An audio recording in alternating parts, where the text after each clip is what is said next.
ಗುರೂಜಿಯವರು ನಡ್ಕೊಂಡಿದ್ದೆ ಹಾಗೆ ಅವರು ಎಲ್ಲ ಕಡೆಗಳಲ್ಲೂ ತಾವು ಆದರ್ಶವಾಗಿರೋದನ್ನೇ ಅವರು ಇದು ಮಾಡ್ತಾಯಿದ್ರು. ಸಂಘದ ಸಿದ್ಧಾಂತ, ಮನೋಭೂಮಿಕೆ ಇದು ಯಾವುದನ್ನೂ ಮರೆತಿರಲಿಲ್ಲ. ದೀನ್ ದಯಾಳ್ಜಿಯವರಿಗೆ ಇದು ವಿಷಯವೇ ಗೊತ್ತಿರಲಿಲ್ಲ. ತಾನಿವತ್ತು ಬೌದ್ಧಿಕ ಮಾಡಬೇಕಾಗುತ್ತೆ ಅನ್ನುವಂಥದ್ದು ಒಂದು ಪೂರ್ವ ಸೂಚನೆ ಕೂಡ ಅವರಿಗಿರಲಿಲ್ಲ. ನೆಹರು ಅವರಿಂದ ಹಿಡಿದುಬಿಟ್ಟು ಅನೇಕರು ಇದನ್ನು ಸಂಪೂರ್ಣ ನಾಶ ಮಾಡಬೇಕು ಅಂತ ಹೊರಟರು, ಯಾರಿಗೂ ಸಾಧ್ಯ ಆಗಲಿಲ್ಲ. ಆದರೆ ಒಬ್ಬರಿಗೆ ಮಾತ್ರ ಸಾಧ್ಯ ಇದೆ. ಆ ಒಬ್ಬರು ಪ್ರಯತ್ನ ಪಟ್ಟರೆ ಆರ್ ಎಸ್ ಎಸ್ಸನ್ನು ನಾಶ ಮಾಡ್ಬೋದು. ಅಲ್ಲಿದ್ದಂಥ ಎಲ್ಲ ಕಾರ್ಯಕರ್ತರಿಗೆ ಒಂದು ಸರಿ ಆಘಾತ ಆಯ್ತಂತೆ. ಪ್ರಚಾರ, ಪ್ರಸಿದ್ಧಿ ಇದೆಲ್ಲದಕ್ಕೂ ಬೆನ್ನು ತಿರುಗಿಸಿದಂಥ ಒಂದು ವ್ಯಕ್ತಿತ್ವ ಗುರೂಜಿಯವರದ್ದಾಗಿತ್ತು. ಅವರು ಅನೇಕ ಸಂಘಟನೆಗಳಿಗೆ ಜನ್ಮ ಕೊಟ್ಟರು. ಗುರೂಜಿಯವರು ಕೆಳಗೆ ಇಳಿದು ಬರ್ತಾ ಇದ್ದಾಗ ಬರಣಯ್ಯನವರು ಗುರೂಜಿಯವ್ರನ್ನ ಜೋರಾಗಿ ಅಪ್ಕೊಂಡು ಹೇಳಿದ್ರಂತೆ, ಕೊನೆಗೂ ನಮ್ಮ ಪಾಲಿಗೆ ನೀವು ದೇವರಂತೆ ಬಂದ್ರಿ, ನಮ್ಮನ್ನು ಕಾಪಾಡಿದ್ರಿ ಅಂತ ಹೇಳಿದ್ರಂತೆ. ಗುರೂಜಿಯವರು ಸರಸಂಘ ಚಾಲಕರಾಗಿ ತಮ್ಮ ಒಂದು 33 ವರ್ಷಗಳ ದೀರ್ಘ ಅವಧಿಯಲ್ಲಿ ಅನೇಕ ಸ್ವಯಂ ಸೇವಕರು ಸಮಾಜದಲ್ಲಿ ಬಹಳ ಎತ್ತರಕ್ಕೆ ಬೆಳೆಯುವಂತೆ ಮಾಡಿದರು. ಒಂದೆರಡು ಉದಾಹರಣೆಗಳನ್ನು ಹೇಳಬೇಕು ಅಂದರೆ, ಶ್ಯಾಮ್ ಪ್ರಸಾದ್ ಮುಖರ್ಜಿಯವರು 1951ರಲ್ಲಿ ಭಾರತೀಯ ಜನಸಂಘವನ್ನು ಪ್ರಾರಂಭ ಮಾಡಿದಾಗ ಅವರು ಗುರೂಜಿಯವರನ್ನ ಬಂದು ಕೇಳ್ಕೊಳ್ತಾರೆ, ನಮಗೆ ಕೆಲವು ಕಾರ್ಯಕರ್ತರನ್ನು ಕೊಡಿ, ಈ ರೀತಿ ಒಂದು ವಿಶಿಷ್ಟವಾದ ರಾಜಕೀಯ ಪಕ್ಷವನ್ನು ಬೆಳೆಸಬೇಕಾಗಿದೆ, ಹಿಂದೂ ಧರ್ಮ, ಸಂಸ್ಕೃತಿ, ಪರಂಪರೆ ಇದೆಲ್ಲವುದನ್ನು ಎತ್ತಿ ಹಿಡಿಯುವಂಥ ಒಂದು ರಾಜಕೀಯ ಪಕ್ಷ, ಇದಕ್ಕೆ ನಿಮ್ಮ ಸಹಕಾರ ಬೇಕು ಅಂತ ಕೇಳಿದಾಗ ಗುರೂಜಿಯವರು ಅಟಲ್ ಬಿಹಾರಿ ವಾಜಪೇಯಿ ಮತ್ತು ಪಂಡಿತ್ ದೀನ್ ದಯಾಳ್ ಉಪಾಧ್ಯಾಯ ಇನ್ನೂ ಕೆಲವ್ರನ್ನ ಆ ಒಂದು ರಾಜಕೀಯ ಪಕ್ಷಕ್ಕೆ ಕಳಿಸ್ಕೊಡ್ತಾರೆ. ಅಲ್ಲಿ ಒಳ್ಳೆಯ ಕೆಲಸ ಮಾಡಿ ಅಂತ ಅವರಿಗೆ ಆಶೀರ್ವಾದ ಮಾಡಿ ಕಳಿಸ್ಕೊಡ್ತಾರೆ. ಗುರೂಜಿಯವರು ಆಶೀರ್ವಾದ ಮಾಡಿದ್ರು ಅಂದ್ರೆ ಮತ್ತೆ ಕೇಳಬೇಕಾ, ಅವರೆಲ್ಲ ಚೆನ್ನಾಗಿ ಕೆಲಸ ಮಾಡಿರ್ತಾರೆ. ಆ ರೀತಿ ಅಟಲ್ ಬಿಹಾರಿ ವಾಜಪೇಯಿ, ಪಂಡಿತ್ ದೀನ್ ದಯಾಳ್ಜಿ, ನಾನಾಜಿ ದೇಶ್ಮುಖ್ ಇವರೆಲ್ಲ ಭಾರತೀಯ ಜನಸಂಘವನ್ನು ಕಟ್ಟಿ ಬೆಳೆಸಿದಂಥವರು. ಪಂಡಿತ್ ದೀನ್ ದಯಾಳ್ ಅವರು ಸಂಘದ ಪ್ರಚಾರಕರಾಗಿ ಒಬ್ಬ ಸಾಮಾನ್ಯ ಸ್ವಯಂ ಸೇವಕನಂತಲೇ ಇದ್ದರು. ಭಾರತೀಯ ಜನಸಂಘಕ್ಕೆ ಸೇರಿದಾಗಲೂ ಕೂಡ ಅವರು ಸಾಮಾನ್ಯ ಸ್ವಯಂ ಸೇವಕರ ಥರನೇ ಅವರ ಒಂದು ವರ್ತನೆ, ಬಿಹೇವಿಯರು, ಆ್ಯಟಿಟ್ಯೂಡ್ ಎಲ್ಲವೂ ಇರ್ತಾಯಿತ್ತು. ಅನೇಕ ಸರಿ ಅವರ ಹುಟ್ಟಂಥ ಧೋತಿ ಹರಿದೋಗಿರ್ತಿತ್ತು, ಅವರ ಶರ್ಟ್ ಕೊಳೆಯಾಗಿರ್ತಿತ್ತು. ಆದರೆ ಸಂಘಟನೆಯ ಪಕ್ಷದ ಜವಾಬ್ದಾರಿಯನ್ನು ನಿರ್ವಹಿಸಬೇಕು ಅಂತ ಸದಾ ತುಡಿತಾ ಇರುವಂಥ ಮನಸ್ಸು ಅವ್ರದ್ದಾಗಿತ್ತು. ಇಂತಹ ದೀನ್ ದಯಾಳ್ ಉಪಾಧ್ಯಾಯರು ಅವರು ಭಾರತೀಯ ಜನಸಂಘದ ಅಧ್ಯಕ್ಷರಾದಾಗ 1967ರಲ್ಲಿ ಅವರು ಕಲ್ಲಿಕೋಟೆಯಲ್ಲಿ ಒಂದು ದೊಡ್ಡ ಸಮಾವೇಶ ನಡೀತು. ಕಮ್ಯುನಿಸ್ಟ್ ಕೇಂದ್ರಿತ ಕಲ್ಲಿಕೋಟೆಯಲ್ಲಿ, ಆಗ ಇಡೀ ಕೇರಳದಲ್ಲಿ ಕಮ್ಯುನಿಸ್ಟ್ ಸರ್ಕಾರ ಇತ್ತು. ಅಲ್ಲಿ ಕೇಸರಿ ಧ್ವಜವನ್ನು ಹಾರಿಸಬೇಕು ಅನ್ನುವಂಥ ಒಂದು ಪ್ರಯತ್ನಕ್ಕೆ ಪೂರಕವಾಗಿ ಅದರ ಹಿನ್ನೆಲೆಯಲ್ಲಿ ಅಲ್ಲಿ ದೊಡ್ಡ ಸಮಾವೇಶ ಭಾರತೀಯ ಜನಸಂಘದ ನಡೀತು. ಅಲ್ಲಿ ಅವರನ್ನು ಜನಸಂಘದ ಅಧ್ಯಕ್ಷರನ್ನಾಗಿ ಘೋಷಣೆ ಮಾಡಿದರು. ಆದರೆ ದೀನ್ ದಯಾಳ್ಜಿಯವರಿಗೆ ತಾನೊಬ್ಬ ದೊಡ್ಡ ಅಧ್ಯಕ್ಷನಾಗಿದ್ದೀನಿ, ತನಗೊಂದು ದೊಡ್ಡ ಪಟ್ಟ ಬಂದುಬಿಟ್ಟಿದೆ, ಆ ಥರದ ಯಾವುದೇ ಹಮ್ಮು ಬಿಮ್ಮುಗಳು ಇರಲಿಲ್ಲ. ಸಹಜವಾಗಿ ಅದೊಂದು ಹುದ್ದೆ ಅಂತ ಅವ್ರು ತಿಳ್ಕೊಂಡಿದ್ರು. ಕಲ್ಲಿಕೋಟೆಯ ಅಧಿವೇಶನವನ್ನು ಮುಗಿಸ್ಕೊಂಡು ವಾಪಸ್ ದೀನ್ ದಯಾಳ್ಜಿ ಬೆಂಗಳೂರಿಗೆ ಬಂದರು. ಬೆಂಗಳೂರಿನಲ್ಲಿ ದೊಡ್ಡಬಳ್ಳಾಪುರದಲ್ಲಿ ಒಂದು ಸಂಘದ ಶಿಬಿರ ನಡೀತಾ ಇತ್ತು. ಅಲ್ಲಿ ಗುರೂಜಿಯವರು ಅವರ ಬೌದ್ಧಿಕ ಕೂಡ ಅವತ್ತಿತ್ತು. ಅಲ್ಲಿಗೆ ದೀನ್ ದಯಾಳ್ಜಿಯವರು ಬರ್ತಾರೆ. ದೀನ್ ದಯಾಳ್ಜಿಯವರು ಸಹಜವಾಗಿ ಒಬ್ಬ ಸ್ವಯಂ ಸೇವಕನಂತೆ ಗಣವೇಶ ಹಾಕ್ಕೊಂಡು ಆ ಸಮಾವೇಶದಲ್ಲಿ ಒಂದು ಮೂಲೆಯಲ್ಲಿ ಕೂತಿರ್ತಾರೆ. ಗುರೂಜಿಯವ್ರದ್ದು ಬೌದ್ಧಿಕ ಇನ್ನೇನು ಶುರುವಾಗಬೇಕು. ಆಗ ಗುರೂಜಿಯವರು ಎದ್ದು ನಿಂತ್ಕೊಂಡು ಹೇಳ್ತಾರೆ, ಇವತ್ತು ನಾನು ಬೌದ್ಧಿಕನ್ನು ಮಾಡಬೇಕಾಗಿತ್ತು, ಆದರೆ ನನ್ನ ಬೌದ್ಧಿಕ ಬದಲು ಇನ್ನೊಬ್ಬ ಸ್ವಯಂ ಸೇವಕರು ಇವತ್ತು ಬೌದ್ಧಿಕ ಕಾರ್ಯಕ್ರಮವನ್ನು ನಡೆಸ್ಕೊಡ್ತಾರೆ, ಅವರು ಪಂಡಿತ್ ದೀನ್ ದಯಾಳ್ ಉಪಾಧ್ಯಾಯ ಅಂತ ಹೇಳಿಬಿಟ್ಟು ಗುರೂಜಿಯವರು ಕೂತ್ಕೊಳ್ತಾರೆ. ದೀನ್ ದಯಾಳ್ಜಿಯವರಿಗೆ ಇದು ವಿಷಯವೇ ಗೊತ್ತಿರಲಿಲ್ಲ. ತಾನಿವತ್ತು ಬೌದ್ಧಿಕ ಮಾಡಬೇಕಾಗುತ್ತೆ ಅನ್ನುವಂಥದ್ದು ಒಂದು ಪೂರ್ವ ಸೂಚನೆ ಕೂಡ ಅವರಿಗಿರಲಿಲ್ಲ.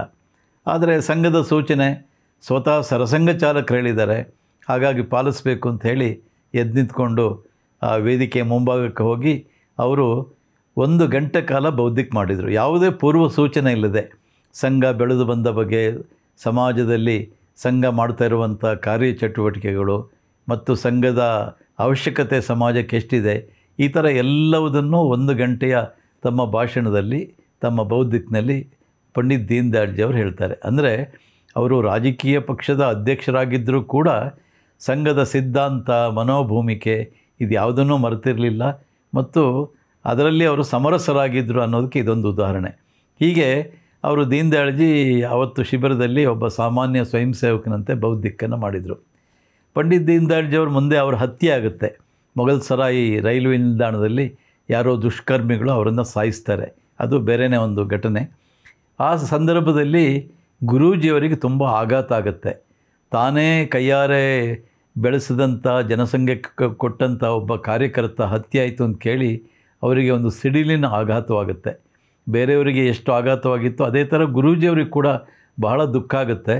ಆದರೆ ಅವರು ಆ ಸಂದರ್ಭದಲ್ಲಿ ಬೇರೆ ಸ್ವಯಂ ಸೇವಕರಿಗೆಲ್ಲ ಹೇಳ್ತಾರೆ, ಇದು ದುಃಖದಿಂದ ನಾವು ಹೆದರಿ ಅಳುತ್ತಾ ಕೂರುವಂಥ ಸಂದರ್ಭ ಅಲ್ಲ. ನಿಜ ದೀನ್ ದಯಾಳ್ಜಿ ಹತ್ಯೆ ಆಗಿದೆ, ಅದಕ್ಕೆ ನಾವೆಲ್ಲರೂ ದುಃಖ ಪಡಬೇಕು, ಅವರಿಗೆ ಶ್ರದ್ಧಾಂಜಲಿಯನ್ನು ಸಲ್ಲಿಸಬೇಕು. ಆದರೆ ನಾವು ಅಷ್ಟೇ ಮಾಡ್ತಾ ಕೂತ್ಕೊಳ್ಳೋದಲ್ಲ, ಮುಂದಕ್ಕೆ ಹೋಗ್ತಾ ಇರಬೇಕು. ನಮ್ಮ ಕೆಲಸ ಏನಿದ್ರೂ ಸಮಾಜವನ್ನು ಕಟ್ಟುವಂಥ ಕೆಲಸ. ಇವತ್ತು ದೀನ್ ದಯಾಳ್ಜಿ ತೀರೋದ್ರು ಅಂತ ನಾವು ಸುಮ್ಮನೆ ಕೂರಬಾರ್ದು. ನಮ್ಮ ಭಾರತ ಮಾತೆ ಭಾರತಾಂಬೆ ರತ್ನಗರ್ಭ ವಸುಂಧರ, ಅಂದರೆ ಅನೇಕ ಇಂತಹ ಪುಣ್ಯ ಪುರುಷರಿಗೆ ಜನ್ಮ ಕೊಡ್ತಾನೇ ಇರ್ತಾರೆ ತಾಯಿ.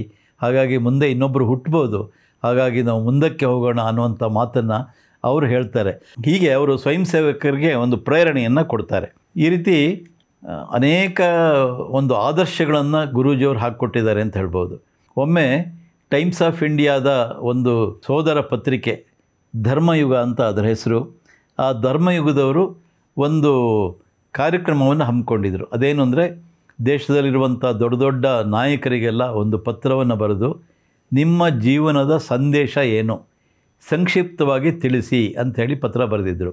ಅದರಲ್ಲಿ ಪಂಡಿತ್ ನೆಹರು ಇದ್ದರು, ಸರ್ದಾರ್ ಪಟೇಲ್ರಿದ್ದರು, ಇನ್ನು ಅನೇಕರು ಬೇರೆ ಬೇರೆ ದೊಡ್ಡ ದೊಡ್ಡ ಆಗಿನ ಮುಖಂಡರು, ರಾಜಗೋಪಾಲಾಚಾರಿ ಯಾರ್ಯಾರಿದ್ದರು ಅವರಿಗೆಲ್ಲ ಪತ್ರ ಬರೆದಿದ್ದರು.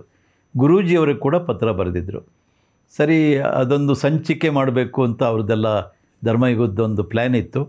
ಸರಿ, ಎಲ್ಲರೂ ಅದಕ್ಕೆ ತಮ್ಮ ಉತ್ತರವನ್ನು ಬರೆದುಕೊಟ್ರು. ಕೆಲವ್ರದ್ದೆಲ್ಲ ದೀರ್ಘ ಲೇಖನವೇ ಇತ್ತು. ಸಂಕ್ಷಿಪ್ತವಾಗಿ ಬರೆದುಕೊಡಿ ಅಂದರೆ 2 ಪ್ಯಾರ 3 ಪ್ಯಾರ ಎಲ್ಲ ಬರೆದಿದ್ದರು ತಮ್ಮ ಜೀವನದ ಸಂದೇಶವನ್ನು. ಆದರೆ ಗುರೂಜಿಯವರು ಬರೆದಿದ್ದು ಕೇವಲ 2 ಸಾಲು. ಆ 2 ಸಾಲು ಏನು ಅಂದರೆ, ಮೈ ನಹಿ ತೂ ಹಿ, ಮೈ ನಹಿ ತೂ ಹಿ, ನಾನಲ್ಲ ನೀವೇ. 2 ವಾಕ್ಯ, 2 ಶಬ್ದಗಳು, ಮೈ ನಹಿ ತೂ ಹಿ, ನಾವಲ್ಲ ನೀವೇ, ನಾನಲ್ಲ ನೀವೇ ಅಂತ. ಅದರ ಅರ್ಥ ಏನು ಅಂದರೆ, ನಾನು ಏನೂ ಅಲ್ಲ ಸಮಾಜದಲ್ಲಿ, ಎಲ್ಲ ಇಡೀ ಸಮಾಜವೇ ಮಾಡ್ತಾ ಇರೋದು. ಇನ್ನೊಂದು ಅರ್ಥದಲ್ಲಿ ಸ್ವಯಂ ಸೇವಕರೇ ಎಲ್ಲ ಮಾಡ್ತಿದ್ದಾರೆ, ಸಮಾಜದ ಜನರೇ ಎಲ್ಲವುದನ್ನು ಮಾಡ್ತಿದ್ದಾರೆ ಅನ್ನೋಂಥ ಸಂದೇಶ. ಹೀಗೆ ಗುರೂಜಿಯವರು ಒಂದು ಸಂಘಟನೆಯ ಅತ್ಯಂತ ದೊಡ್ಡ ಹುದ್ದೆಯಲ್ಲಿದ್ದರೂ ಕೂಡ ಅವರ ಸರಳತೆ ಹೇಗಿತ್ತು ಅನ್ನೋದಕ್ಕೆ ಇದೊಂದು ನಿದರ್ಶನ. ಅವ್ರು ಯಾವತ್ತೂ ಕೂಡ ನಾನು ಒಬ್ಬ ದೊಡ್ಡ ಸರಸಂಘ ಚಾಲಕು ಅನ್ನುವಂಥ ಅಹಂ ಅವರಲ್ಲಿ ಇರಲೇ ಇಲ್ಲ. ಸಾಮಾನ್ಯರಲ್ಲಿ ಸಾಮಾನ್ಯನಂತೆ ಒಬ್ಬ ಸಾಮಾನ್ಯ ಸ್ವಯಂ ಸೇವಕನಾಗಿ ಅವರ ಒಂದು ವರ್ತನೆ ಇತ್ತು. ಇನ್ನೊಮ್ಮೆ ಒಂದು ಕಾರ್ಯಕರ್ತರ ಬೈಠಕ್ಕು. ಆ ಬೈಠಕ್ನಲ್ಲಿ ಹೀಗೆ ಪ್ರಶ್ನೋತ್ತರ ಇದೆಲ್ಲ ಆದ ನಂತರ ಗುರೂಜಿಯವರು ಕೊನೆಗೆ ಒಂದು ಸಮಾರೋಪ ಭಾಷಣದಲ್ಲಿ ಹೇಳಿದರು, ನೋಡಿ, ನಮ್ಮ ಸಂಘಟನೆಗೆ ಅನೇಕ ಸವಾಲುಗಳು ಬಂತು. ಗಾಂಧಿ ಹತ್ಯೆ ಅಂತ ಒಂದು ದೊಡ್ಡ ಸವಾಲು ಎದುರಾಯಿತು. ಆ ಎಲ್ಲ ಸಂದರ್ಭದಲ್ಲಿ RSSನ್ನು ನಾಶ ಮಾಡಬೇಕು ಅಂತ ಹೊರಟರು. ನೆಹರು ಅವರಿಂದ ಹಿಡಿದುಬಿಟ್ಟು ಅನೇಕರು ಇದನ್ನು ಸಂಪೂರ್ಣ ನಾಶ ಮಾಡಬೇಕು ಅಂತ ಹೊರಟರು. ಯಾರಿಗೂ ಸಾಧ್ಯ ಆಗಲಿಲ್ಲ. ಆದರೆ ಒಬ್ಬರಿಗೆ ಮಾತ್ರ ಸಾಧ್ಯ ಇದೆ. ಆ ಒಬ್ಬರು ಪ್ರಯತ್ನ ಪಟ್ಟರೆ RSSನ್ನು ನಾಶ ಮಾಡ್ಬೋದು ಅಂತ ಹೇಳ್ತಾ ಕೈ ಬೆರಳನ್ನು ಸ್ವಯಂ ಸೇವಕರ ಕಡೆ ತೋರಿಸಿ, ಆ್ಯಂಡ್ ದಟ್ ಈಸ್ ಯು ಅಂತ ಹೇಳಿದ್ರಂತೆ. ಅಂದರೆ ನೀವು ಮನಸ್ಸು ಮಾಡಿದರೆ ಸಂಘವನ್ನು ನಾಶ ಮಾಡ್ಬೋದು. ನೀವು ಅಂದರೆ ಯಾರು? ಸ್ವಯಂ ಸೇವಕರು. ಅಂದರೆ ಸ್ವಯಂ ಸೇವಕರಲ್ಲಿ ಸರಿಯಾದ ಒಂದು ಆದರ್ಶ, ಸಂಘದ ಸಿದ್ಧಾಂತದ ಬಗ್ಗೆ ನಂಬಿಕೆ ಇದ್ಯಾವುದೂ ಇಲ್ಲದೇ ಇದ್ದರೆ, ಸ್ವಯಂ ಸೇವಕ ಅಡ್ಡ ಹಾದಿ ಹಿಡಿದರೆ, ಸ್ವಯಂ ಸೇವಕ ದಾರಿ ತಪ್ಪಿದರೆ ಈ ಸಂಘಟನೆಯ ನಾಶ ಖಚಿತ ಅನ್ನುವಂಥ ಒಂದು ಸಂದೇಶವನ್ನು ಗುರೂಜಿಯವರು ಕೊಟ್ಟಿದ್ದರು. ಅಲ್ಲಿದ್ದಂಥ ಎಲ್ಲ ಕಾರ್ಯಕರ್ತರಿಗೆ ಒಂದು ಸರಿ ಆಘಾತ ಆಯ್ತಂತೆ, ಗುರೂಜಿಯವರು ಹೀಗೆ ಹೇಳ್ತಿದಾರಲ್ಲ ಅಂತ. ಆದರೆ ಅವರ ಮಾತಿನಲ್ಲಿ ಒಂದು ಸಂದೇಶ ಇತ್ತು. ಆ ಸಂದೇಶ ಏನು ಅಂದರೆ, ಪ್ರತಿಯೊಬ್ಬ ಸ್ವಯಂ ಸೇವಕ ಆತ ಬೇರೆಯವರಿಗೆ ಮೇಲ್ಪಂಕ್ತಿಯಾಗಿರಬೇಕು, ಬೇರೆಯವರಿಗೆ ಆದರ್ಶ ಆಗಿರಬೇಕು. ಬರೀ ಆದರ್ಶವನ್ನು ಹೇಳೋದು ಮಾತ್ರ ಅಲ್ಲ, ಸ್ವತಃ ಅವನು ಆ ಆದರ್ಶವನ್ನು ಅನುಸರಿಸಬೇಕು ಅಂತ. ಗುರೂಜಿಯವರು ನಡ್ಕೊಂಡಿದ್ದ ಹಾಗೆ ಅವರು ಎಲ್ಲ ಕಡೆಗಳಲ್ಲೂ ತಾವು ಆದರ್ಶವಾಗಿರೋದನ್ನೇ ಅವರು ಇದು ಮಾಡ್ತಾಯಿದ್ರು. ಅವ್ರು ಯಾವತ್ತೂ ಈ ಫೋಟೋ ತೆಗೆಯೋದು ಇದನ್ನೆಲ್ಲ ಇಷ್ಟಪಡ್ತಾ ಇರಲಿಲ್ಲ. ಅವರು ಯಾರಾದರೂ ಫೋಟೋ ತೆಗಿಯೋಕ್ಕೆ ಬಂದರೆ ಕೈಯನ್ನು ಅಡ್ಡ ಹಿಡಿತಾ ಇದ್ರಂತೆ, ಬೇಡ ಬೇಡ ಸಾಕು ಸಾಕು ನನ್ನ ಫೋಟೋ ತೆಗಿಬೇಡಿ ಅಂತ. ಅಂದರೆ ಪ್ರಚಾರ ಪ್ರಸಿದ್ಧಿ ಇದೆಲ್ಲದಕ್ಕೂ ಬೆನ್ನು ತಿರುಗಿಸಿದಂಥ ಒಂದು ವ್ಯಕ್ತಿತ್ವ ಗುರೂಜಿಯವರದ್ದಾಗಿತ್ತು. ಅವರು ಅನೇಕ ಸಂಘಟನೆಗಳಿಗೆ ಜನ್ಮ ಕೊಟ್ಟರು. ಸಂಘ ಪರಿವಾರದ ಇವತ್ತೇನೇನು ನಾವು ಸಂಘಟನೆಗಳಂತ ಕೇಳ್ತೀವಿ, ವಿಶ್ವ ಹಿಂದೂ ಪರಿಷತ್ ಇರ್ಬೋದು, ಭಾರತೀಯ ಮಜ್ದೂರ್ ಸಂಘ ಇರ್ಬೋದು, ವಿದ್ಯಾರ್ಥಿ ಪರಿಷತ್ ಇರ್ಬೋದು, ಅನೇಕ ಸಂಘಟನೆಗಳಿಗೆ ಪ್ರೇರಣೆ ಕೊಟ್ಟಂಥವರು ಗುರೂಜಿಯವರು. ಅಂದರೆ ಸಂಘ ಏನೇನು ಮಾಡಲಿಕ್ಕೆ ನೇರವಾಗಿ ಮಾಡಲಿಕ್ಕೆ ಆಗೋದಿಲ್ಲ ಶಾಖೆ ಮೂಲಕ, ಅಂತಹ ಕೆಲಸವನ್ನು ಈ ರೀತಿಯ ಸಂಘಟನೆಗಳ ಮೂಲಕ ಮಾಡಬೇಕು ಅಂತ. ವಿಶ್ವ ಹಿಂದೂ ಪರಿಷತ್ ಇಡೀ ಹಿಂದೂ ಸಮಾಜಕ್ಕೆ ಒಂದು ಸ್ಫೂರ್ತಿ, ಧೈರ್ಯ, ಪ್ರೇರಣೆ ಕೊಡುವಂಥ ಒಂದು ಸಂಘಟನೆ. ಅದು 1964ರಲ್ಲಿ ಪ್ರಾರಂಭ ಆಯಿತು. 64ರಲ್ಲಿ ಅದನ್ನು ಪ್ರಾರಂಭ ಮಾಡೋದಕ್ಕೆ ಪ್ರೇರಣೆ ಕೊಟ್ಟವರೇ ಗುರೂಜಿಯವರು. 1969ರಲ್ಲಿ ಉಡುಪಿನಲ್ಲಿ ಒಂದು ದೊಡ್ಡ ಸಮ್ಮೇಳನ ಕೂಡ ಆಯಿತು. ಆ ಸಮ್ಮೇಳನದಲ್ಲಿ ನೂರಾರು ಸ್ವಾಮೀಜಿಯವರು, ಸಂತ ಮಹಂತರು ಕೂಡ ಭಾಗವಹಿಸಿದರು.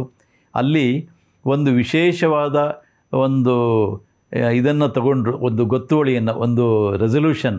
ಏನು ಅಂದರೆ, ಹಿಂದೂ ಸಮಾಜದಲ್ಲಿ ತಾರತಮ್ಯ ಇಲ್ಲ, ಹಿಂದವ ಸೋದರ ಸರ್ವೇ, ನ ಹಿಂದೂ ಪತಿತೋ ಭವೇತ್, ಎಲ್ಲ ಹಿಂದೂಗಳು ಸೋದರರು, ಯಾವ ಹಿಂದೂ ಕೂಡ ಅವನು ಕೆಳಗೆ ಬಿದ್ದವನಲ್ಲ, ಯಾರೂ ಪತಿತರಾಗೋದಕ್ಕೆ ಸಾಧ್ಯ ಇಲ್ಲ ಅನ್ನುವಂಥ ಒಂದು ಸಂದೇಶ ಅದರಲ್ಲಿ. ಆ ಒಂದು ಸಮ್ಮೇಳನಕ್ಕೆ ಆಗ ಕರ್ನಾಟಕದಲ್ಲಿ ಪಬ್ಲಿಕ್ ಸರ್ವಿಸ್ ಕಮಿಷನ್ನಲ್ಲಿ ಉನ್ನತ ಅಧಿಕಾರಿಯಾಗಿ ನಿವೃತ್ತರಾದಂಥ ಆರ್ ಭರಣಯ್ಯ ಅನ್ನೋರು ಬಂದಿದ್ದರು. ಅವರು ದಲಿತ ಸಮುದಾಯದ ಒಬ್ಬರು ನಾಯಕರು. ಅವ್ರನ್ನ ಸಮ್ಮೇಳನಕ್ಕೆ ಕರೆದಿದ್ದರು. ಅವರು ಸಮ್ಮೇಳನಕ್ಕೆ ಸ್ವಲ್ಪ ಹಿಂಜರಿತ ಮಾಡಿಕೊಂಡೇ ಬಂದಿದ್ದರು. ಹೇಗೋ ಏನೋ ನನ್ನನ್ನು ಯಾವ ರೀತಿ ನೋಡ್ತಾರೆ ಏನೋ, ಯಾಕೆಂದರೆ ನಾನೊಬ್ಬ ದಲಿತ, ಇಲ್ಲಿರೋರೆಲ್ಲ ಮೇಲ್ಜಾತಿಯವರು, ಸವರ್ಣೀಯರು, ನನ್ನನ್ನು ಹೇಗೆ ಕಾಣ್ತಾರೋ ಏನೋ ಅಂತ ಒಂದು ರೀತಿ ಸಂಕೋಚ ಮುಜುಗರದಿಂದ ಅಲ್ಲಿ ಭಾಗವಹಿಸಿದರು. ಆದರೆ ವೇದಿಕೆ ಮೇಲೆ ಯಾವಾಗ ಈ ರೀತಿಯ ಘೋಷಣೆಯನ್ನು ಸ್ವತಃ ಗುರೂಜಿಯವರು ಮಾಡಿದರು ಮತ್ತು ಆಗ ಇದ್ದಂಥ ಪೇಜಾವರ ವಿಶ್ವೇಶತೀರ್ಥ ಸ್ವಾಮಿಗಳು ಇದೆಲ್ಲ ಹೇಳಿದಾಗ ಅವರಿಗೆ ಏನೋ ಒಂದು ಆಶ್ಚರ್ಯ, ಒಂದು ಬದಲಾವಣೆ ಕಂಡುಬಂತು. ಅವರಿಗೆ ತುಂಬ ಸಂತೋಷ ಆಯಿತು. ಅವರ ಮನಸ್ಸಿನಲ್ಲಿ ಒಂದು ರೀತಿ ಬಹಳ ಸಂತೋಷ, ಕಣ್ಣಿನಲ್ಲಿ ಆನಂದ ಬಾಷ್ಪಗಳು. ಆ ಕಾರ್ಯಕ್ರಮ ಮುಗಿತಾ ಇದ್ದಾಗೇ ಗುರೂಜಿಯವರು ಕೆಳಗೆ ಇಳಿದು ಬರ್ತಾ ಇದ್ದಾಗ ಭರಣಯ್ಯನವರು ಗುರೂಜಿಯವ್ರನ್ನ ಜೋರಾಗಿ ಅಪ್ಕೊಂಡು ಹೇಳಿದ್ರಂತೆ, ಕೊನೆಗೂ ನಮ್ಮ ಪಾಲಿಗೆ ನೀವು ದೇವರಂತೆ ಬಂದ್ರಿ, ನಮ್ಮನ್ನು ಕಾಪಾಡಿದಿರಿ ಅಂತ ಹೇಳಿದ್ರಂತೆ. ಅಂದರೆ ನಾವೆಲ್ಲ ಈ ದಲಿತ ಸಮುದಾಯದಲ್ಲಿ ಅತ್ಯಂತ ಕೆಳಸ್ತರದಲ್ಲಿ ಎಲ್ಲರ ಒಂದು ನಿಂದನೆಗೆ, ಭರ್ತ್ಸನೆಗೆ ಒಳಗಾಗಿದ್ವಿ, ನಾವು ಕೂಡ ಸಮಾನರು ಅನ್ನೋದನ್ನು ಈಗ ನೀವು ತೋರಿಸ್ಕೊಟ್ರಿ ಅನ್ನುವ ಮಾತನ್ನು ಭರಣಯ್ಯನವರು ಹೇಳಿದ್ರಂತೆ. ಅಂದರೆ ವಿಶ್ವ ಹಿಂದೂ ಪರಿಷತ್ತಿನ ಉದ್ದೇಶ ಏನು ಅಂದರೆ, ಇಡೀ ಹಿಂದೂ ಸಮಾಜವನ್ನು ಒಂದು ಸಾಮರಸ್ಯ ಮತ್ತು ಸಮಾನತೆಯ ಆಧಾರದಲ್ಲಿ ಕಟ್ಟಬೇಕು ಅನ್ನೋಂಥ ಒಂದು ಧ್ಯೇಯದೊಂದಿಗೆ ಅದು ಶುರುವಾಗಿತ್ತು. ಅದರ ಕಾರ್ಯ ನಿಜಕ್ಕೂ ಈಡೇರಿತು ಅನ್ನುವಂಥ ಸಮಾಧಾನ ಕೂಡ ಗುರೂಜಿಯವರಿಗೆ ಆಗ ಸಿಕ್ಕಿತ್ತಂತೆ. ಈ ರೀತಿ ಒಂದು ಅದ್ಭುತವಾದ ಒಂದು ಸಮ್ಮೇಳನ ಅದಾಗಿತ್ತು. ಗುರೂಜಿಯವರು ಈ ರೀತಿ ಅನೇಕ ದೊಡ್ಡ ದೊಡ್ಡ ಕೆಲಸಗಳನ್ನು ಮಾಡಿದ್ದಾರೆ. ಏನು ಈಗ ಕಾಶ್ಮೀರದ 370 ಆರ್ಟಿಕಲ್ ಅದನ್ನು ರದ್ದು ಮಾಡಿ ಕಾಶ್ಮೀರವನ್ನು ಪೂರ್ತಿ ಭಾರತದ ಒಂದು ರಾಜ್ಯವನ್ನಾಗಿ ಮೋದಿ ಅವರು ಮಾಡಿದರು. ಅದಕ್ಕೆ ಭಾಳ ಹಿಂದೆಯೇ ಸ್ವಾತಂತ್ರ್ಯ ಬಂದಂಥ ಸಂದರ್ಭದಲ್ಲೇ ಅದು ಕಾಶ್ಮೀರ ವಿಲೀನ ಆಗುವಂಥ ಸ್ಥಿತಿ ಇತ್ತು. ಕಾಶ್ಮೀರವನ್ನು ಭಾರತದಲ್ಲಿ ವಿಲೀನ ಮಾಡಬೇಕು ಅಂಥೇಳಿ ಆಗ ಗೃಹ ಸಚಿವರಾಗಿದ್ದಂಥ ಸರ್ದಾರ್ ಪಟೇಲ್ ಅವರು ಬಹಳ ಪ್ರಯತ್ನಗಳನ್ನು ಮಾಡಿದರು. ಗುರೂಜಿಯವರನ್ನು ಈ ಕೆಲಸಕ್ಕೋಸ್ಕರ ಆಗ ಕಾಶ್ಮೀರದ ರಾಜನಾಗಿದ್ದಂಥ ಹರಿಸಿಂಗ್ ಅವನ ಹತ್ರ ಕಳಿಸಿದರು. ರಾಜ ಹರಿಸಿಂಗನ್ನು ಭೇಟಿ ಮಾಡಬೇಕು ಅಂತ 1947 ಅಕ್ಟೋಬರ್ 17ನೇ ತಾರೀಕು ಪಟೇಲರು ಆಗ್ರಹ ಮಾಡಿದರು. ಹರಿಸಿಂಗರನ್ನ ಜೊತೆ ಚರ್ಚೆ ಮಾಡಬೇಕು ಅಂಥೇಳಿ ಗುರೂಜಿಯವರನ್ನು ಶ್ರೀನಗರಕ್ಕೆ ಕಳಿಸಿದರು. ಗುರೂಜಿಯವರು ಅಲ್ಲಿಗೆ ಪ್ರಯಾಣ ಮಾಡಿ ಹರಿಸಿಂಗ್ ಜೊತೆಗೆ ಮಾತಾಡಿದರು ಮತ್ತು ಇಡೀ ಭಾರತ ಅಖಂಡವಾಗಿರೋದಕ್ಕೆ ಏನೇನೆಲ್ಲ ಪ್ರಯತ್ನ ಮಾಡಬೇಕು, ಅದಕ್ಕೆ ನಿಮ್ಮ ಸಹಾಯ ಅಗತ್ಯ ಇದೆ ಅನ್ನೋದನ್ನು ಮನವರಿಕೆ ಮಾಡಿಕೊಟ್ಟು, ನೀವು ಪ್ರತ್ಯೇಕವಾಗಿರಬಾರ್ದು, ಭಾರತದೊಂದಿಗೆ ವಿಲೀನ ಆಗಬೇಕು ಅಂತ ಅವರಿಗೆ ಕನ್ವಿನ್ಸ್ ಮಾಡುವಂಥ ಕೆಲಸವನ್ನು ಗುರೂಜಿಯವರು ಮಾಡಿದರು. ಆದರೆ ಇಷ್ಟೆಲ್ಲ ಮಾಡಿದರೂ ಕೂಡ ಆಗ ಕಾಶ್ಮೀರದ ಒಂದು ವಿಲೀನವನ್ನು ತಡೆದಿದ್ದು ಯಾರು ಅಂದರೆ ಪಂಡಿತ್ ನೆಹರು. ಆಗ ಪ್ರಧಾನಿಯಾಗಿದ್ದಂಥ ಜವಾಹರ್ಲಾಲ್ ನೆಹರು ಅವರು ಅಡ್ಡಗಾಲು ಹಾಕದೇ ಇದ್ದಿದ್ದರೆ ಭಾರತದೊಳಗೆ ಕಾಶ್ಮೀರ ಆವಾಗಲೇ ವಿಲೀನ ಆಗಿರ್ತಿತ್ತು. ಈ ಆರ್ಟಿಕಲ್ 370 ತೆಗೆಯುವಂಥ ಒಂದು ದುಸ್ಥಿತಿ ಬರ್ತಾ ಇರಲಿಲ್ಲ. ಕಾಶ್ಮೀರಕ್ಕೆ ವಿಶೇಷವಾದ ಸ್ಥಾನಮಾನವನ್ನು ಕೂಡ ಆಗ ಕೊಡುವಂಥ ಪ್ರಮೇಯ ಇರಲಿಲ್ಲ. ಅದನ್ನು ಕೊಟ್ಟಿದ್ದು ಕೂಡ ನೆಹರು ಅವರೇ. ಈ ರೀತಿ ಇಂಥ ಅನೇಕ ಒಳ್ಳೊಳ್ಳೆ ಕೆಲಸಗಳನ್ನು ಅವ್ರು ಮಾಡಿದ್ದಾರೆ. ರಾಷ್ಟ್ರ ಮೀಮಾಂಸಾ ಅಂತ ವಿನಾಯಕ ದಾಮೋದರ ಸಾವರ್ಕರ್ ಅವರ ಅಣ್ಣ ಬಾಬಾ ಸಾವರ್ಕರ್ ಅವರು ಬರೆದಂಥ ಒಂದು ಪುಸ್ತಕ. ಅದನ್ನು ಒಂದೇ ರಾತ್ರಿಯಲ್ಲಿ ಕೂತ್ಕೊಂಡು ಗುರೂಜಿಯವರು ಅದರ ಒಂದು ಅನುವಾದವನ್ನು ಮಾಡಿದ್ದಾರೆ. 109 ಪುಟದ ಪುಸ್ತಕ. ಅದು ಇಂಗ್ಲೀಷ್ನಲ್ಲಿ we are hour nationhood defined ಅನ್ನುವಂಥ ಪುಸ್ತಕವನ್ನು 1939ರಲ್ಲಿ ಒಂದೇ ರಾತ್ರಿ ಕೂತ್ಕೊಂಡು, ಅಂಥ ಒಂದು ಅದ್ಭುತವಾದ ಸಾಮರ್ಥ್ಯ ಅವರಿಗಿತ್ತು. ಗುರೂಜಿಯವರು ಎಂಥ ಒಬ್ಬ ಅತ್ಯಂತ ಪ್ರತಿಭಾವಂತ ಮತ್ತು ಮೇರು ವ್ಯಕ್ತಿತ್ವ ಅಂದರೆ, ಅವರಿಗೆ ಅನೇಕರ ಒಂದು ನಿಕಟ ಸಂಪರ್ಕ ಇತ್ತು. ರಾಮ್ ಮನೋಹರ ಲೋಹಿಯಾ ಅನ್ನುವಂಥ ಸಮಾಜವಾದಿ ನಾಯಕರಿರ್ಬೋದು, ಅಥವಾ MC ಚಾಗ್ಲಾ ಆಗಿನ ಕಾಲದ ಶಿಕ್ಷಣ ಮಂತ್ರಿ ಇರ್ಬೋದು, ಹಾಗೆಯೇ ಡಾಕ್ಟರ್ ರಾಧಾಕೃಷ್ಣನ್ ರಾಷ್ಟ್ರಪತಿಯಾಗಿದ್ದಂಥವರು, ಹಾಗೆಯೇ ಲಾಲ್ ಬಹದ್ದೂರ್ ಶಾಸ್ತ್ರಿ ಪ್ರಧಾನಿಯಾಗಿದ್ದಂಥವರು, ಪಂಡಿತ ದಾಮೋದರ ಸಾತವಳೇಕರ್ ಅನ್ನುವಂಥ ಅತ್ಯಂತ ದೊಡ್ಡ ವಿದ್ವಾಂಸರು ಮಹಾರಾಷ್ಟ್ರದವರು, ಅದೇ ಥರ ಪಾಂಡಿಚೇರಿಯ ಶ್ರೀಮಾತಾ, ಈ ಥರ ಸಮಾಜದಲ್ಲಿ ಯಾರ್ಯಾರು ಗಣ್ಯ ವ್ಯಕ್ತಿಗಳಿದ್ದರೂ ಅವರೆಲ್ಲರ ಜೊತೆಗೆ ಗುರೂಜಿಯವ್ರದ್ದು ಒಂದು ನಿಕಟ ಸಂಪರ್ಕ ಇತ್ತು. ಅಂದರೆ ಸಂಘದ ಸರಸಂಘ ಚಾಲಕ್ಕಾಗಿ ಅವರು ಇಡೀ ಸಮಾಜದಲ್ಲಿರುವಂಥ ಈ ಎಲ್ಲ ಗಣ್ಯರ ಜೊತೆಗೆ ಬೆರೆತು ಸಂಘವನ್ನು ಅವರ ಮೂಲಕ ಇಡೀ ಸಮಾಜಕ್ಕೆ ಪರಿಚಯಿಸುವಂಥ ಒಂದು ಅದ್ಭುತವಾದ ಕೆಲಸವನ್ನು ಗುರೂಜಿಯವರು ಮಾಡಿದರು ಅಂತ ಹೇಳ್ಬೋದು. ಅವರ ವ್ಯಕ್ತಿತ್ವ ಹೇಗಿತ್ತು ಅನ್ನೋದಕ್ಕೆ, ಗುರೂಜಿಯವರಿಗೆ ಕೇವಲ 22 ವರ್ಷ ವಯಸ್ಸಿದ್ದಾಗ ಆಗಲೇ ಅವರೊಂದು ಪತ್ರವನ್ನು ಅವರ ಸ್ನೇಹಿತರಿಗೆ ಬರೆದಿದ್ದರಂತೆ. ಗುರೂಜಿಯವರಿಗಾಗಿನ್ನೂ 22 ವರ್ಷ, 1928ರಲ್ಲಿ. ಆ ಪತ್ರದ ಕೂಡ ಒಂದು ದಾಖಲೆ ಇದೆ ಅವರ ಸಮಗ್ರ ದರ್ಶನದಲ್ಲಿ. ಆ ಪತ್ರ ಹೀಗೆ ಶುರುವಾಗುತ್ತೆ. ಅವರ ಒಂದು ಚಿಂತನೆಯ ಸ್ತರ ಎಷ್ಟು ಎತ್ತರದಲ್ಲಿತ್ತು ಅನ್ನೋದಕ್ಕೆ ಇದೊಂದು ಉದಾಹರಣೆ. ಆ ಒಂದು ಪತ್ರ ನಮ್ಮೆಲ್ಲ ವೀಕ್ಷಕರಿಗೋಸ್ಕರ. ಕೇವಲ ಕ್ಷುದ್ರ ಸಾಂಸಾರಿಕ ಬದುಕಿನ ತಂತಿಯ ಸ್ವರದೊಂದಿಗೆ ಸ್ವಜೀವನದ ತಂತಿಯ ಸ್ವರವನ್ನು ಮೇಳೈಸಲು ನನಗೆ ಸುತರಾಂ ಇಚ್ಛೆ ಇಲ್ಲ ಎಂಬುದನ್ನು ನಿಮಗೆ ತಿಳಿಸಲು ಬಯಸುತ್ತೇನೆ. ನಾನು ಅತ್ಯಂತ ಶುದ್ಧ ಜೀವನದ ಸ್ವರದೊಂದಿಗೆ ನನ್ನ ಬದುಕಿನ ಸ್ವರವನ್ನು ವಿಲೀನಗೊಳಿಸುವ ಸಲುವಾಗಿ ನನ್ನೆಲ್ಲ ಪ್ರಯತ್ನ ತೊಡಗಿಸಿ ನನ್ನ ಜೀವನ ವೀಣೆಯ ತಂತಿಯನ್ನು ಮೀಟುವವನಿದ್ದೇನೆ. ಈ ಪ್ರಯತ್ನದಲ್ಲಿ ಒತ್ತಡವನ್ನಂತೂ ಎದುರಿಸಲೇಬೇಕಾಗುತ್ತದೆ. ಈ ರೀತಿಯಲ್ಲಿ ತಂತಿಯನ್ನು ಮೀಟಿದಾಗ ಲೌಕಿಕ ಹಾಗೂ ಸಾಮಾನ್ಯವಾದ ಸಾಂಸಾರಿಕ ಜೀವನದೊಂದಿಗೆ ಅಸಂಬದ್ಧತೆಯುಂಟಾಗುವುದರಿಂದ ಒಂದಿಷ್ಟು ಹಾನಿಯಾಗುವ ಸಂಭವ ಇದ್ದೇ ಇದೆ. ಆಗಲಿ, ಆದರೆ ಬದುಕಿನ ತಂತಿಯು ಆ ಸ್ವರ್ಗೀಯ ರಸಾನುಭವದಲ್ಲಿ ಅಪಸ್ವರ ಹೊರಡಿಸದಂತೆ ಎಚ್ಚರ ವಹಿಸುವುದು ಮಾತ್ರ ಅಗತ್ಯವಾದೀತು. ಈ ಮಾರ್ಗವು ಕಲ್ಲು ಮುಳ್ಳುಗಳಿಂದ ಕೂಡಿದ್ದಾಗಿದ್ದು ಜಾರಿ ಬೀಳುವ ರೀತಿಯದು ಆಗಿರುತ್ತದೆ. ಯಶಸ್ವಿಯಾಗಿ ದಾಟಿದ್ದೇ ಆದಲ್ಲಿ ಉನ್ನತಿಯ ತುತ್ತ ತುದಿಗೂ ತಲುಪಲು ಸಾಧ್ಯವಿದೆ. ತದ್ವಿರುದ್ಧವಾಗಿ ಜಾರಿದ್ದೇ ಆದಲ್ಲಿ ಪ್ರಪಾತದ ಆಳಕ್ಕೆ ತಲುಪಿ ನುಚ್ಚು ನೂರಾಗಬಹುದು ಎಂಬುದನ್ನು ಅಲ್ಲಗಳೆಯಲಾಗುವುದಿಲ್ಲ. ಇಂತಹ ಸ್ಪಷ್ಟವಾದ ಹಾಗೂ ಅತ್ಯಂತ ಅಪಾಯಕಾರಿಯೂ ಆಗಿರುವ ಮಾರ್ಗವನ್ನು ಬಿಟ್ಟು ಬೇರಾವ ದಾರಿಯೂ ಇಲ್ಲ. ರಂಬೆಗೆ ಮಣಿಯದ ಶುಕಮುನಿಯು ಬ್ರಹ್ಮಪದವನ್ನು ಗಳಿಸುವುದರಲ್ಲಿ ಯಶಸ್ವಿಯಾದಲ್ಲಿ ಅದೇ ದಾರಿಯಲ್ಲೇ ನಡೆದ ವಿಶ್ವಾಮಿತ್ರನು ಮೇನಕೆಗೆ ಮನಸೋತು ಪತಿತನಾಗುತ್ತಾನೆ. ಈ ದಾರಿಯೇ ಅಂತಹದು. ಈ ಕಾರಣಕ್ಕಾಗಿ ಆ ದಾರಿಯನ್ನೇ ಬಿಟ್ಟು ನನಗೆ ಲೌಕಿಕವಾದ ಕೆಸರು ತುಂಬಿದ ಸಾಮಾನ್ಯ ಜೀವನದ ಮಾರ್ಗವೇ ಸಾಕು ಎನ್ನುವುದು ಹೇಡಿತನವಲ್ಲದೆ ಇನ್ನೇನೂ ಅಲ್ಲ. ಅಂತಿಮ ಸುಖದ ಪ್ರಾಪ್ತಿಗಾಗಿ ನಡೆಸಲಾಗುವ ಪ್ರಯತ್ನದಲ್ಲಿ ಅನಿವಾರ್ಯವಾಗಿ ಎದುರಾಗುವ ದುಃಖ ಕಷ್ಟಗಳೇ ತುಂಬಿರುವ ಮಾರ್ಗವನ್ನು ಆಯ್ಕೆ ಮಾಡಿಕೊಂಡು ಅದರಲ್ಲಿ ವಿಜಯ ಗಳಿಸುವವರೆಗೂ ಅಗತ್ಯವಿರುವಷ್ಟು ಹೋರಾಡುತ್ತಾ ಜಿದ್ದಿನಿಂದ ಮುನ್ನಡೆಯುತ್ತಲೇ ಇರಬೇಕಾಗುತ್ತದೆ. ಇದಕ್ಕಿಂತ ಕಡಿಮೆ ಅಪಾಯಕಾರಿ ಎನ್ನಬಹುದಾದ ಬೇರಾವ ದಾರಿಯೂ ಇಲ್ಲ ಅನ್ನುವಂಥ ಒಂದು ಪತ್ರವನ್ನು ಅವರಿಗೆ 22 ವರ್ಷ ಇದ್ದಾಗ 1928ರಲ್ಲಿ, ಆಗ ಅವರು ಸಂಘಕ್ಕೂ ಕೂಡ ಬಂದಿರಲಿಲ್ಲ, ಸ್ವಯಂ ಸೇವಕನೂ ಆಗಿರಲಿಲ್ಲ, ಅಂಥ ಸಂದರ್ಭದಲ್ಲಿ ಬರೀತಾರೆ. ಅಂದರೆ ಅವರ ಚಿಂತನೆಯ ಸ್ತರ ಎಷ್ಟು ಎತ್ತರದಲ್ಲಿತ್ತು ಅನ್ನೋದು ನಮಗೆ ಗೊತ್ತಾಗುತ್ತೆ. ಇಂತಹ ಗುರೂಜಿ ಗೋಲ್ವಲ್ಕರ್ ಅವರು ಬದುಕಿದ್ದು ಮಾತ್ರ ಕೇವಲ 67 ವರ್ಷ. ಆ 67 ವರ್ಷದಲ್ಲಿ ಅವರು ಅನೇಕ ಮಹತ್ತರವಾದ ಕೆಲಸಗಳನ್ನು ಮಾಡಿ ಅವರು 1973 ಜೂನ್ 5ನೇ ತಾರೀಕು ಮರಣ ಹೊಂದ್ತಾರೆ. ಅವರಿಗೆ ಕೊನೆಯ ದಿನಗಳಲ್ಲಿ ಕ್ಯಾನ್ಸರ್ ಕಾಯಿಲೆ ಕಾಡ್ತಾ ಇತ್ತು.